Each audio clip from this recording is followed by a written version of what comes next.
Got a good group.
American bombers and fighter jets flew off the coast of North Korea today in a show of force. It was the furthest north of the demilitarized zone between North and South Korea that U.S. warplanes have flown in the 21st century.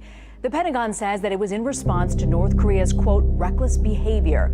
This unfolding shortly before North Korea had its say at the UN General Assembly in New York City, escalating its war of words with President Trump. Here's Paula Reed. None other than Trump himself is on a suicide mission. Responding to President Trump's UN speech last week, North Korea's Minister of Foreign Affairs addressed the UN Saturday. What else could be a bigger threat than the violent remarks such as pouring fire and fury, total destruction coming from the top authority of the world's biggest nuclear power? On Friday, North Korea's leader Kim Jong-un described President Trump as a mentally deranged dotard. Rocket Man should have been handled a long time ago. At a campaign rally in Alabama later that same day, President Trump continued the escalating war of words. He may be smart, he may be strategic, and he may be totally crazy. But you know what? No matter what he is, we're going to handle it, folks. On Twitter, he denounced Mr. Kim as a madman. This as Kim Jong-un says this, quote, and I'm quoting, "I am now thinking hard about what response he could have expected when he allowed such eccentric words to trip off his tongue. Whatever Trump might have expected, he will face results beyond his expectation." Then President Trump tweeted this. Kim Jong-un of North Korea, who is obviously a madman who doesn't mind starving or killing his people, will be tested like never before. All of this coming after the president, of course, warned this week that the U.S. could, quote, totally destroy North Korea if North Korea forces the U.S. to defend itself. U.S. Ambassador to the United Nations, Nikki Haley, echoed the comments. Listen. We don't want war. That's the last thing anyone wants. We don't want loss of life. That's the last thing anyone wants. But at the same time, we're not going to run scared. If, for any reason, North Korea attacks the United States or our allies, the U.S. will respond. Period. That's what's going to happen.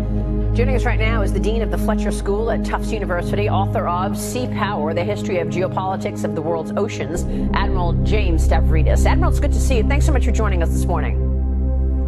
Great to be with you, Maria. Your reaction to the escalating North Korean aggression? We need some new thinking here. We've got two leaders, both of them relatively inexperienced in their jobs, who are kind of coming at each other like a pair of bulldogs. And we need to get out of this box that is driving us relentlessly toward escalation. So I'll give you three quick ideas. One is using cyber more effectively, offensively against this regime. Number two is upping our defensive game with our missile defense, but also doing some new things to attack these missiles in boost phase when they take off. And thirdly, we need to be thinking about a naval blockade, much as we did during the Cuban Missile Crisis. In any event, Maria, we need some new thinking. We're really locked into a bad pattern here. Admiral, you've suggested this naval blockade, which technically is considered an act of war. Would Kim Jong-un interpret it as such? That's the key here. How hard can we go without inducing a response from that regime? Could he interpret that as a threat to the very nature?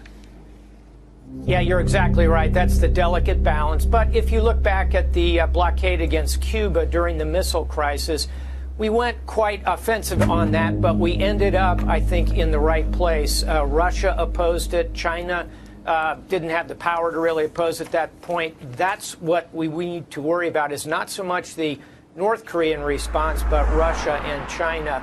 That's why we need to continue the efforts at the United Nations, and I think Nikki Haley's doing a good job there.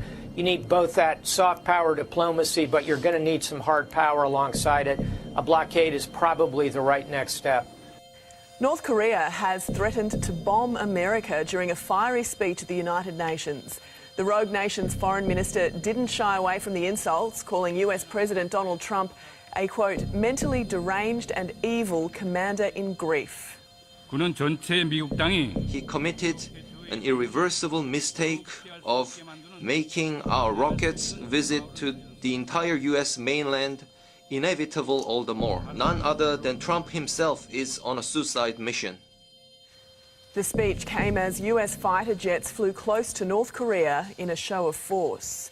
Admiral, it's Dagan McDowell. In terms of the actual capability of North Korea to detonate a hydrogen bomb in the Pacific, do we really know whether they have a fully miniaturized a nuclear device, whether a missile is capable of re-entering, or would they go as far as, which is something someone mentioned, putting a hydrogen bomb on a ship and literally sending it into the Pacific to be detonated?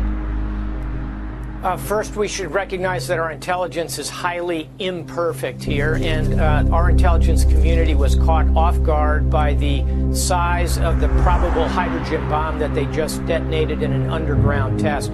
This is a very difficult nation to penetrate in terms of intelligence. I would estimate, and most of the people I would speak with who are looking at intelligence currently would say they do not have the ability to miniaturize and harden. So that air-burst hydrogen bomb seems unlikely. Probably, if they wanted to do something, it would be a detonation from a platform. That would have its own set of intelligence indicators. I wouldn't overly worry about this hydrogen bomb at sea at this point, but they've surprised us before. Wow, and they're making these incredible threats. I mean, you have to take him at his word, I guess.